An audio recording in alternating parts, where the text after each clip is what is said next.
Hi, I'm Dr. Vonda Wright, and this is Hot for Your Health.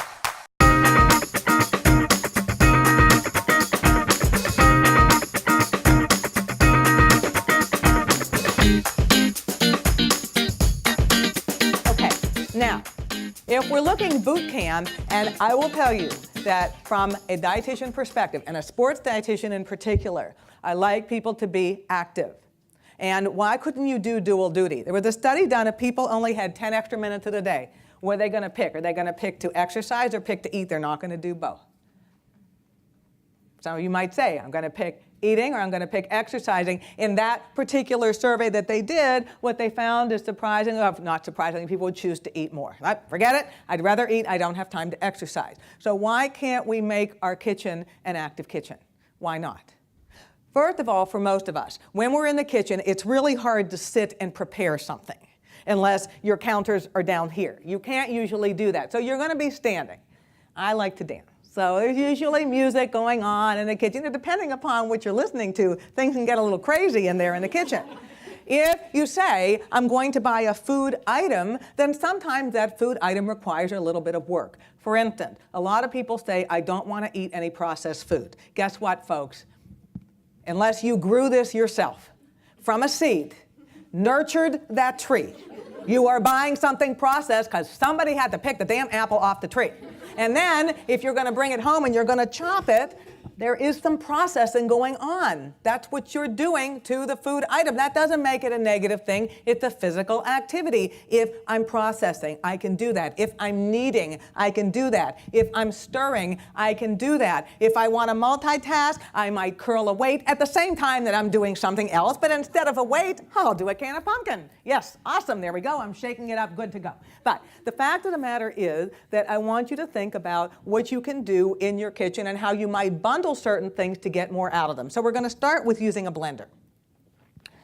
Everybody has different blenders that they do or do not use. I spend a lot of time doing cooking demos, so there are certain ones I like more. I would love to tell you that I just do Vitamixes all the time. I don't, because they're awfully costly and my athletes break them, so we don't do that. So this is the Ninja, and so it has a good blade in it, but it's kind of more about what you do, what you put in it. So one of the things about blending is, and I find I have a lot of things that people say to me, I'm going to write a book when I retire from sports of things that athletes say. So one of my favorite things that they say is, I'm too tired to chew.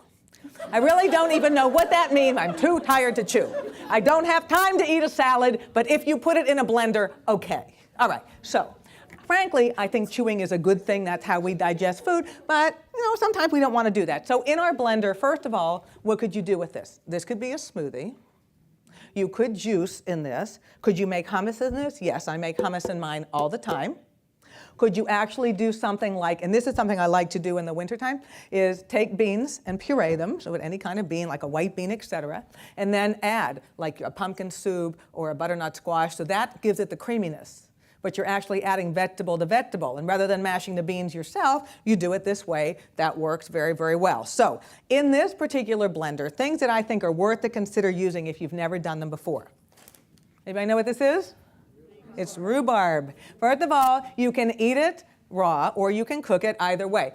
One of the advantages of rhubarb, which is also true of spinach and arugula, these are my three, and beets.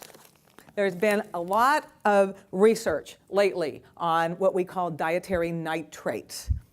Now, and a lot of it, oh no, that's bad and we shouldn't be doing it. The dietary nitrates that come from beets, arugula, spinach, rhubarb actually have an effect of helping to lower blood pressure. There's been some very interesting research about the effect on physical activity in a positive way.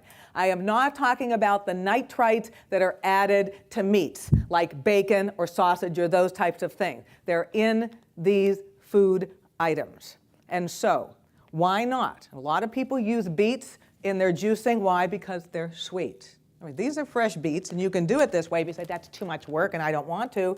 You can buy them like this. They're already ready to use. So very simple. They have all different flavors. I don't know that I'd put a chipotle one with a sweet thing. That might be a little strange. But here we have our beets. They're also that gorgeous color. They're really a great food to use. If I wanted to put something green into there, I'd be selective about my greens. Everybody's always kale, kale, kale. And I think kale's getting a little stale right now. And the reason that the spinach and the arugula might be better, and this actually is a blend of both of those together, is because of the dietary nitrates that are there. So for your greens, it's getting the most out of the greens that you pick. They don't really have a tremendous amount of flavor to them as they are. That's why they sometimes work in the context of something in a blender, although eating them raw is fabulous. Putting them on your salad, it's wonderful, into your wrap, even a slight little saute. Beautiful to do that. In other countries, they call it rocket, but here we call it arugula. Okay, and then the rhubarb, and I love this because I like things that are tangy. And I also like contrast. So it's kind of like when you think about dressing and how you're going to create your outfit, what you're going to wear. You kind of want something with a little sass and spice and maybe something a little bit calmer. This provides the tang and the tartness. If we just have things that are sweet all the time, it's like, we're missing something. As women, we know this. We are so smart about this. You eat something salty, what do you want? Oh, something sweet, because it is that way. If I have something smooth, I need something crunchy with it. And so it's just the way it is. That's why we are so highly evolved. All right, so we think about that is if I put something tart in there and I contrast it with something sweet, that actually works very, very well. So the rhubarb can be used in that kind of an application, raw or you cook it, either way. This is another one of my favorite foods, pineapple. The reason for it is pineapple is a very, very significant anti-inflammatory. It contains a substance in it naturally called bromelain. That's the enzyme in the pineapple. You can go and you can buy bromelain enzymes. Why not eat it in the food form? Pineapple actually is sweet, sweet tart, right? It has both of those things together. It's also very high in fiber. If you don't want to go through the work of doing it yourself and taking a pineapple apart, which can be a labor and exhaustion, is you can buy it this way in spears, in slices, however it is you want to do it. You can freeze it and put it into something that way, so I could add pineapple with this mix. Now, if I wanted to put some other things in there, what else might I add? I am a big pumpkin girl. Or that orange is my favorite color. It is the new black. But I will tell you that the other thing about it is this is so seasonal for people. I only eat pumpkin pie, which is great, but what about the other 364 days a year? Well, maybe 363 if you have leftovers. So if we think about that and using pumpkin, this is the reason why. Well, what am I going to do with this big can if the recipe only called for a half a cup? So I have a solution for you. Put it into ice cube trays, and then you have little pumpkin cubes that you can use whenever. It works very well. You do not have to spray the ice cube tray with anything. You just put it in there, freeze it. Once they're frozen, just put it into something airtight, and then I could add a couple of pumpkin cubes into this blender or into my crock pot or whatever else it is I want to do. Why add the pumpkin? This is very, very high in beta-carotene. It's the beautiful orange color that's in here. It also is very high in a substance called beta-cryptoxanthin, very good for our lungs as we get into the winter time, doing things to keep our lungs healthy, doing things for our skin as well. And it's also incredibly bland. That's actually a good thing, because it takes on the flavors of whatever else it is you mix it with. So sure, a pumpkin pie, but why not pumpkin oatmeal? Or why not a pumpkin smoothie? Or why not pumpkin added to a soup? It works beautifully. The Federal Health Insurance Marketplace is now open. That means you're free to shop for the health plan that's right for you. UPMC Health Plan has some of the most affordable plans on the marketplace. And they all give you full in-network access to UPMC, plus other doctors and hospitals in your community. Visit upmchealthplan.com or call 1-855-297-UPMC to learn why so many people have chosen UPMC Health Plan. Enroll today. Okay, so if I'm going to try and make this something where I might add a little protein to the mix, if I wanted to, then what might I do? And I have a couple of things that I really like and some I'm not so crazy about. So one of the things that I like, again, is I like things that I can do things with. So this is a standalone or add to. Greek yogurt, this is the plain one. Now, most likely, most of us would not say, oh, there's my big spoon and dive in. Probably not. It's like, whoa, tangy. It is. It is tangier because it doesn't have as much of the lactose in it. It's the way that they make it. It is higher protein for precisely that reason. So for a serving size of Greek yogurt, there's actually 4 in this container. That would be, depending upon the product, and this particular one has 20. Of grams of protein in it. So that's pretty significant. So if I wanted to muscle up my drink, I could put some Greek yogurt into there. I could also use this and add it and make a dip with it, right? Put in a little taco seasoning, put in a little curry in there, put in a little bit of garlic and cucumbers, and I've got a high protein dip that works very well. I could take this Greek yogurt and put it on that potato.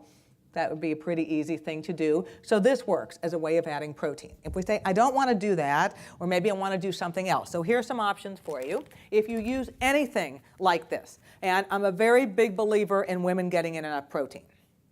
And I don't just work with male athletes, I work with female athletes and active females as well. And so usually the recommendation that I give to women who are active is at a minimum a half a gram of protein per pound body weight. That's minimum. Depending upon what you do physically, your needs might be higher. If somebody says to me, Leslie, I am trying to make some changes to the way my body looks, improve, right? That's the word we use, improve the way my body looks, then your protein needs might be higher because your goal is not about a number on the scale down, it's about changing your body composition. That's what it is. And so never ever can we afford to shortchange our body in terms of the protein. The other thing about that is that ideally for every one of us, the way we eat the protein over the day, it's evenly distributed. That's part of your boot camp workout. It's not little lots. It's not high intensity eating. No, it's not that. It's a more even pace over the day. So if somebody says, for instance, well, I figured out maybe I need 80 grams of protein a day, how I would divide it out for you most likely would probably be about 20 per meal and then the other 20 for snacks. Not 5, and a whole cow at night. Not that. Not that. So people will say, well, you know, maybe I don't want to eat an animal protein, or maybe I don't have time to do this stuff, so what could I do instead? Instead would be the options of these types of things if you wanted to. It's not in place of food. It just helps sometimes to get the needs met. So what I'm holding in my hand are basically things that I would call protein isolates. That's what's in them. A protein powder has a lot of other stuff added. A protein isolate is pretty much just the protein itself. This is one that's made from whey. Whey is one of the proteins in milk. This is one that is made from rice and pea. PEA, not PEE, in case you were worried. So, okay. So we have the options here. So this would be the plant-based one. This is an animal protein. Both of these have about 20 grams of protein in it. It's about an ounce. So we could put that in. This has no flavor. This one does have some sweetness. What else could I do with these? I could add them to a peanut butter. I could add them to an oatmeal. If it's unflavored, I could put it in a spaghetti sauce. So it could be a very easy way. I don't like people to be reliant on it because you miss the joy of actually eating, but nonetheless, this is something that I could use to put into there. Okay, the other things that I might do is liquid. One of the liquids that I love to talk about, and I know there was a talk this morning about sleep, and even this past week, you know, fall back, yeah, right, who had an extra hour of sleep? No, it was 1 more hour to do things, that's what happened, and we're still catching up from last weekend. All of us don't always get the sleep that we need. And there's a lot of things that people do take over the counter. You know, I sometimes get concerned about supplements that people use because I think sometimes they have adverse consequences. If there are things we could mimic in food, that's not so bad. So one of the things we talk about is melatonin. Melatonin is a hormone that actually helps somewhat to regulate your sleep cycle. And tart cherry juice, if this is tart on it, is one of the few natural sources of melatonin. Walnuts also do have some melatonin in them.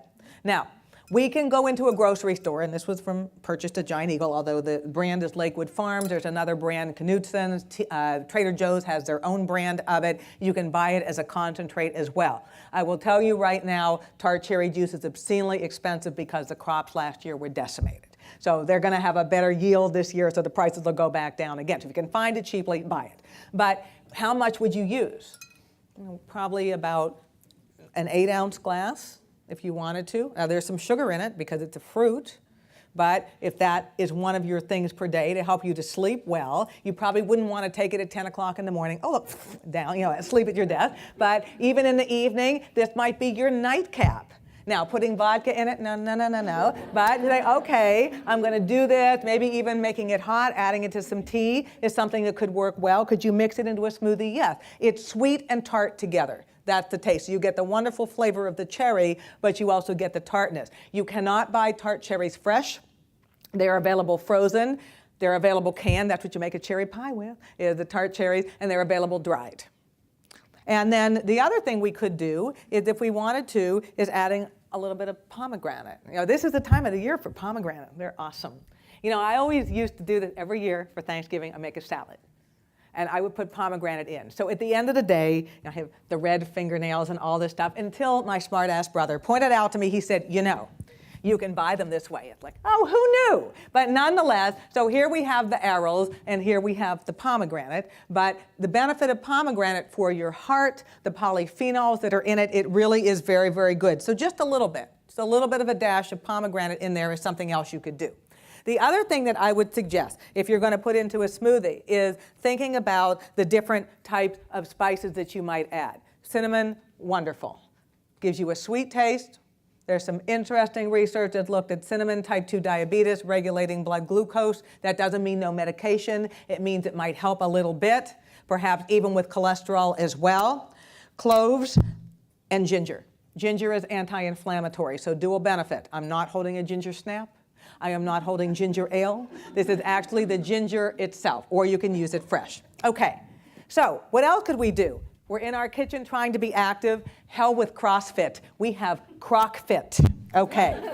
So how many of you have a slow cooker or CrocFit in your home?